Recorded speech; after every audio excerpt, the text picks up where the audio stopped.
It's one thing to read a lot of books, it's another thing to remember the things you read and be able to pull them back and be able to reference them and be able to use them for your own benefit. And today we're going to go over that sort of idea and, kind of tips and tricks and things that have helped me kind of keep things in perspective, keep things in mind, and be able to really remember finite details about each individual book. And the reason for this video is because I feel like it's one of the most frequent comments I get that people read books that they've been good on their habits and all sorts of stuff like that, but they just don't seem to be retaining things. And the first thing I want to say is it's not going to be a short-term fix. There's no such thing as a short-term fix when it comes to things like this. This is just stuff that develops over years and years and years.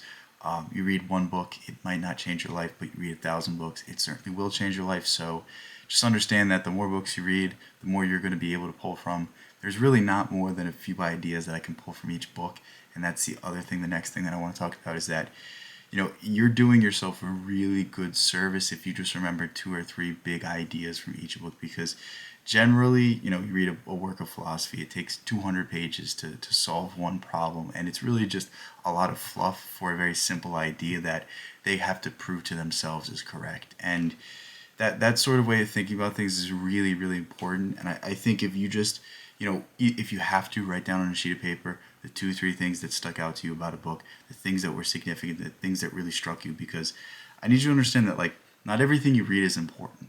Not everything you read is going to be life-changing. Sometimes it's just a good story. Sometimes it's just fun. Sometimes, you don't agree with anything they said, but at least it challenged your beliefs. And the things that do stick are the important things. So just start to notice those things. Start to pick up on those things. Start to, put those away and reference them and pull them back later. And start to really, really just collect this little bit of information from each book. And this leads us into perhaps the most important thing, which is what I'm going to talk about for the rest of the video, which is the idea of recognizing patterns. I don't think dates are important. I don't think significant individuals are important. I don't think like anything is super important in the granular details, but what is important is the themes.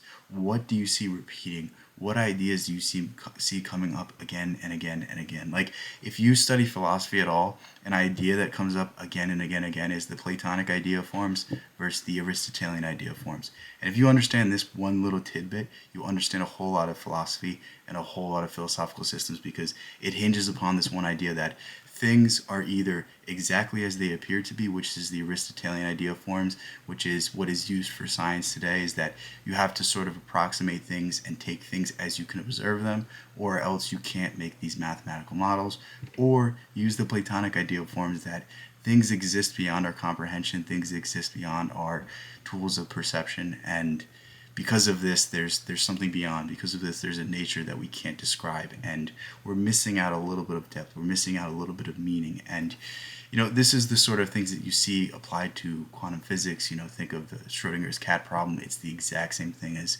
what Plato said thousands of years ago. And these are the things that as I read, I pick up on, and I start to notice, patterns. I start to notice how certain authors, how certain genres kind of hinge on these main ideas. And once you can kind of see these sorts of things, you're really, really, really making a lot of progress. And you're not reading a book for the sake of learning. You're reading a book for the sake of this artist's new take. Like, if you read the mythic poets, if you read the likes of William Blake or Rumi or Khalil Gibran or Rilke or any sort of person like that, like, they don't say anything different. They really don't. It's just different expressions of the same idea. And while you're reading the poem, you know exactly what it's about, but then you can just appreciate the symbolism. And to me, that's what's so fun about reading poetry, is I know what they're going to say already, but I'm waiting to see the way they say it. I'm waiting to see the example or the way that it's expressed. And it's always so pleasant. It's always so surprising. So what I want you to understand is just keep these things in mind. And the last piece of advice I'm going to leave you guys with is,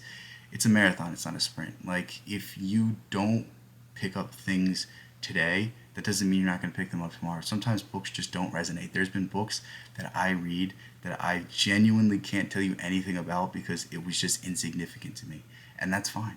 You're not going to read a home run every time. You're not going to read something that impacts your life every time. There's going to be periods where you feel lost. There's going to be periods where it feels like you're doing this habit for nothing. You feel like you're not learning anything. And then you pick up a book and it immediately changes the way you see things. It immediately changes your perspective. It immediately affects your life and the way that you internalize it. And that's really the most fun aspect of reading, is that you can get a sneak peek into someone else's brain. You can get a sneak peek into their thought process. You can understand how they perceive the world and use that perception to your benefit. Expand your own consciousness, expand your own way of seeing things and your own way of dealing with problems. And this is something that's just going to come with time. This is something that's just going to come with reading endless amounts of books and understanding endless amount of thought process. And don't be discouraged by not feeling like it's worth it, not feeling like it's adding up, not feeling like everything's going according to plan, because it's not going to be going according to plan.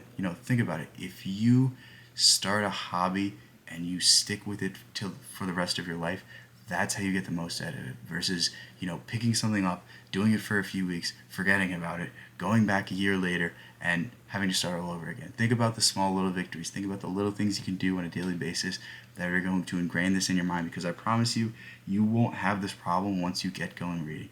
Once you start understanding that these different patterns are just repeating themselves, and I just need to see the way it's repeating, and I just need to be there along for the ride. I really think that if you keep these things in mind, they're going to help you a lot. And that said, I love you guys so much. Thank you guys so much. Thank you guys for all the support recently. It has been crazy. That said, love you guys.